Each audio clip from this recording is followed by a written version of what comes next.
Welcome to the Witch's Coven. I'm Frightful Fiona and this is Terrifying Tristan. And if you're brave enough to do a Halloween party this year, then we think that our seriously spooky chocolate coffin cake is just the thing. So Tristan, is the cauldron ready? It's bubbling nicely. Well, let's create some Halloween magic. First things first, we're going to sieve some ingredients into the bowl. So can you first of all sieve the flour into the sieve for me? Thank you very much. Perfect. And do you know what this is? Cocoa powder. So if you put the cocoa powder in as well. And I'm going to add 2 secret magical ingredients to help our cake rise. I've got some baking powder, and do you want to do the bicarb of soda for me? I'm going to sieve these together into a bowl. So now, will you help me by adding the sugar? And that's going to make it taste great. And last job for now, can you make a well in the center with your hands? Brilliant, thank you. So now we're ready for our next ingredients. This is such a simple recipe. It really is just adding wet ingredients to your dry ingredients. So Tristan, can I get you to add the milk to our flour mix? And at the same time, thank you, I'm going to add the oil. We've also got here 3 eggs. And then our final magical ingredient is some golden syrup. Wow, what a great colour.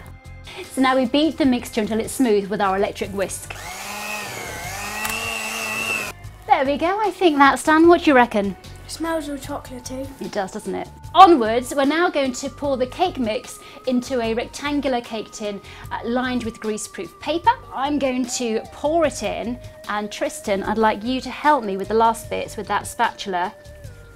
And then to level it off, we're going to give it a bit of a shimmy there.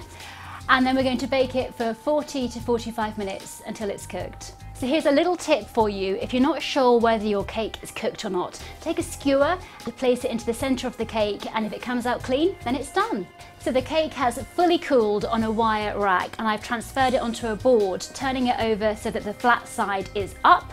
So we're going to now cut it into the shape of the coffin. And I've been looking forward to this bit, so here we go. Getting there?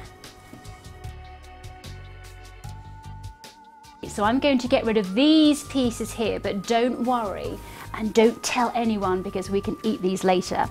But I want to know, what do you think about this? Spooky. So I've transferred the cake onto a serving platter, and now what we're going to do is we're going to use our delicious chocolate frosting to frost the cake, and here's where you can get involved and maybe get a bit messy as well. So if you take up your palette knife, so basically just keep covering it until the top and the sides are covered with the chocolate frosting. Tristan, this is the bit that we have been looking forward to. We're going to decorate our cake. Really easy once again. I've got these decorating icing pens. So I'm first of all going to draw a white line around. What else do you think we can do with this white icing pen? R.I.P. That's a really good idea. You get the black icing pen and you can do, just inside, nails in the coffin.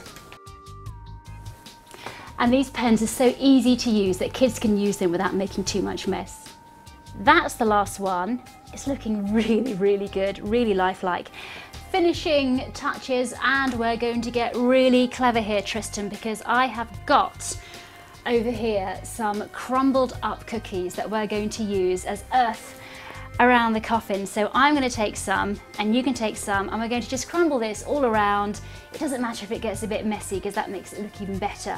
To add to the look, I've also got these really spooky little biscuits here, a skull and a ghost. So which one do you want? We'll do 2. Which one do you want for the cake? 1 of each. Good idea. Do you want to put those on? It's looking so good. Wow, what do you think? Wicked. Isn't it? There we have it, our Halloween chocolate coffin cake.